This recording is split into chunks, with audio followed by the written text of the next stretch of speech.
नमस्ते बच्चों। आज हम संस्कृत में समय ज्ञानम टॉपिक के बारे में पढ़ेंगे।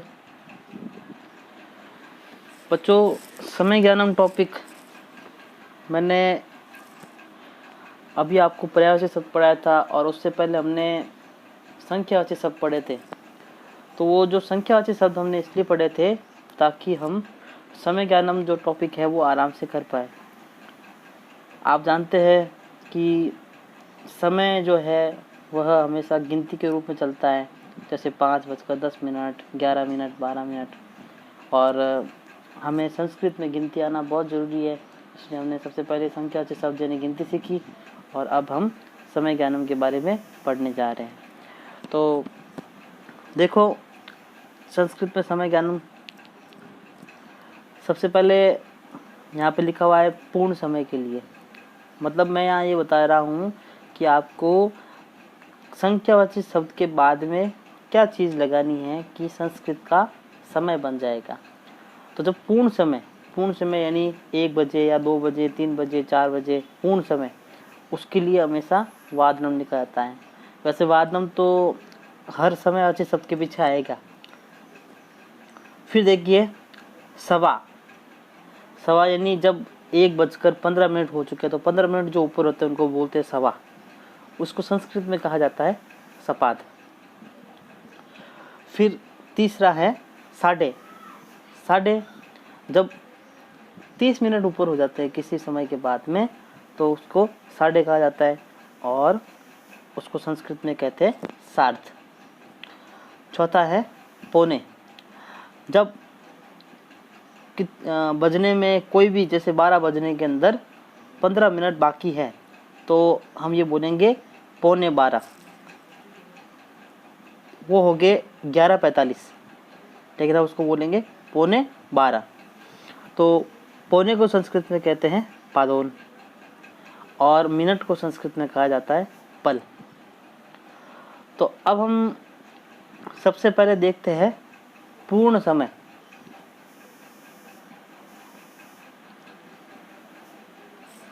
पूर्ण समय में आप देखिए मैंने यहाँ पर पूरे 1 से 12 बजे तक के लिखा हुआ है।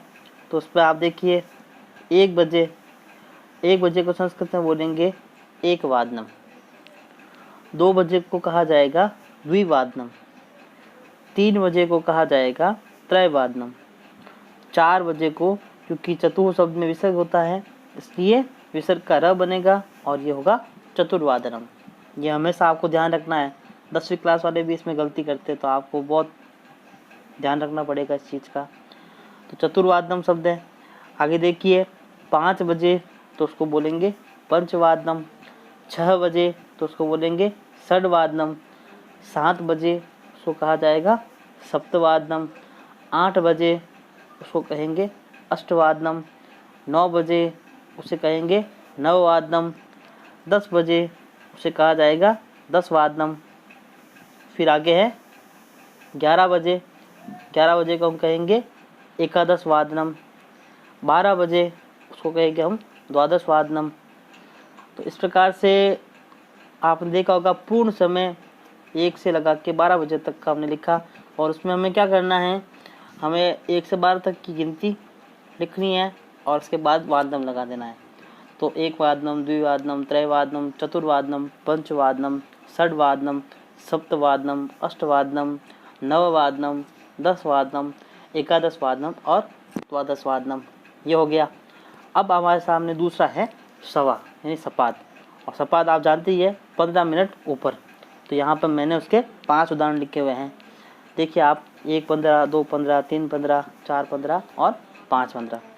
तो हम उसको हिंदी में क्या बोलते हैं, 1:15 बजे, 2:15 बजे, 3:15 बजे, 4:15 बजे, 5:15 बजे, इस प्रकार से बोलेंगे। तो देखिए सबसे पहले 1:15 बजे। अब आपको क्या करना है कि आपने पूर्ण समय में लिखा था 1 वादनम, तो 1 वादनम से पहले आप जोड़ दीजिए सपाद आप जोड़ देंगे तो वह 15 मिनट जो ऊपर है उसके लिए हो जाएगा समय। तो यहाँ पर मैंने लिखा है 1 वादनम का सपाद 1 वादनम। यहाँ मैंने संधि की है क्योंकि सपाद और एक तो अ और ए मिलकर आई बना, जो कि वृद्धि संधि है। तो सब आप चाहो तो ऐसे भी लिख सकते हो, सपाद, एक और वादनम। बच्चों एक चीज ध्यान रखना, आप कोई भी समय लिखो तो जब समय शुरू होता है एंड तक पूरे वर्ड्स के ऊपर एक ही लाइन खींचनी है, चाहे कितना भी लंबा वर्ड हो। आगे जब आप मिनट वाला पढ़ोगे तो उसमें देखना आप बहुत बड़े बड़े वर्ड आएंगे, तो भी उनके ऊपर मैंने पूरी एक ही लाइन खींची, तो एक ही लाइन आपको खींचनी है उसके ऊपर। तो देखो 1:15 बजे का हो गया सपाद एक वादनम, फिर 2:15 बजे सपाद द्विवादनम, 3:15 बजे सपाद त्रयवादनम, 4:15 बजे सपाद चतुर्वादनम, यहाँ पे विसर्ग का र बना। फिर 5:15 बजे सपाद पंचवादनम। आगे देखिए साढ़े को संस्कृत में क्या बोलते हैं, सार्ध। तो सात का देखिए मैंने 5 बजे के बाद का समय लिखा यहाँ पर, तो देखो 6:30, 7:30, 8:30, 9:30 और 10:30।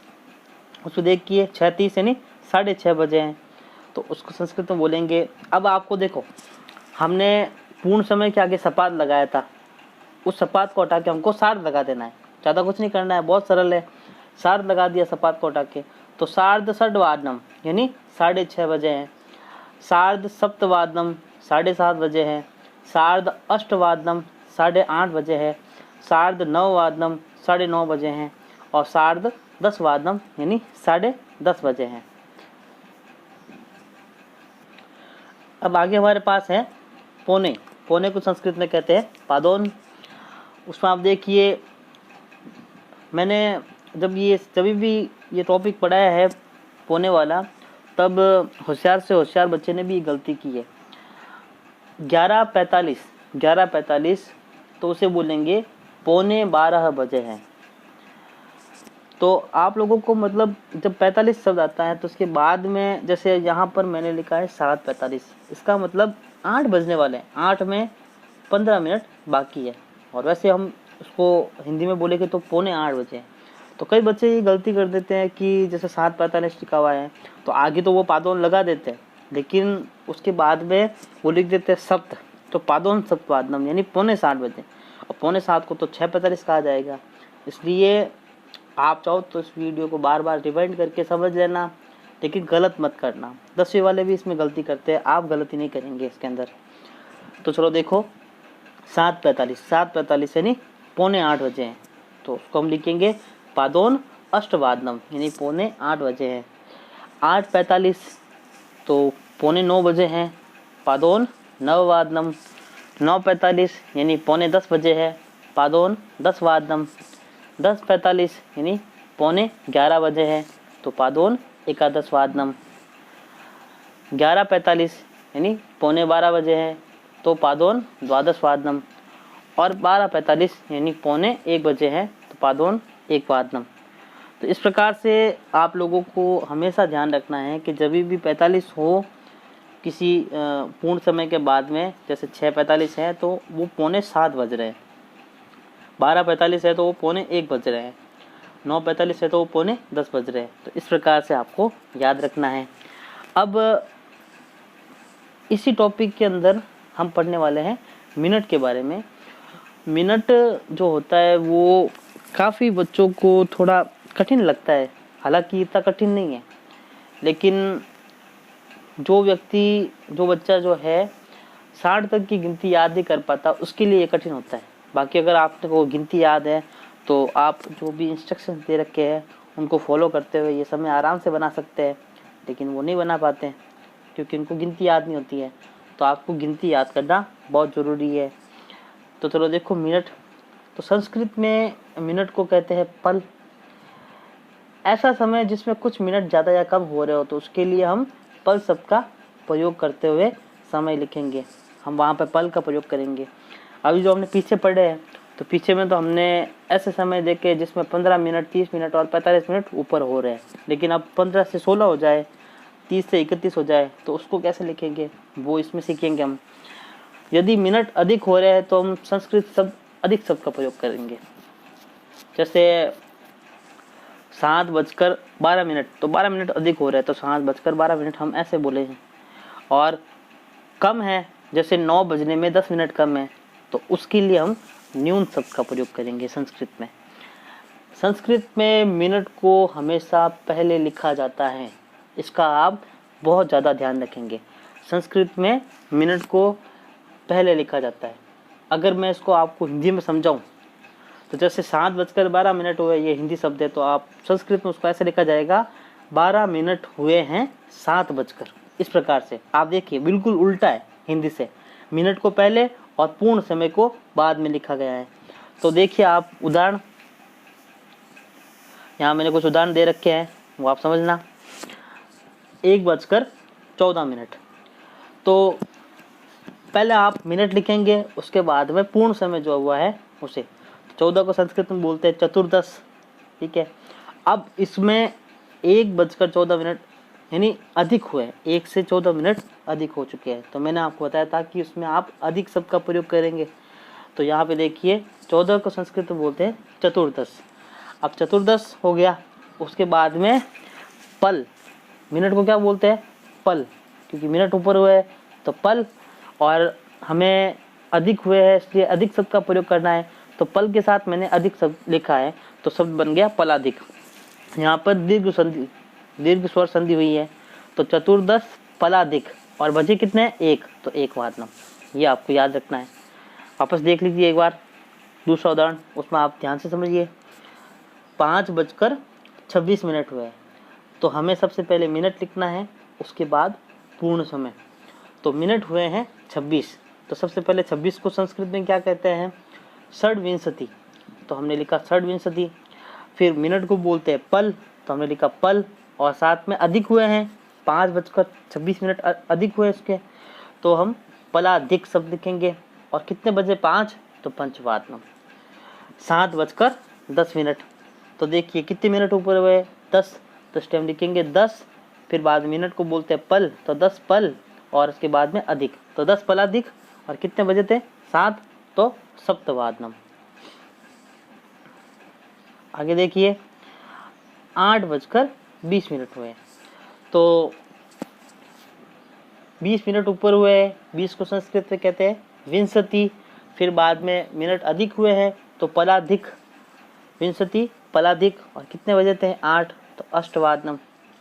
उसी प्रकार से 10:44, 44 को संस्कृत में कहते हैं चतुश्चत्वारिंशत्, तो ये हमने लिखा चतुश्चत्वारिंशत्। उसके बाद मिनट अधिक हुए हैं, तो पल अधिक, और कितने बजे थे? 10, तो 10 वादनम।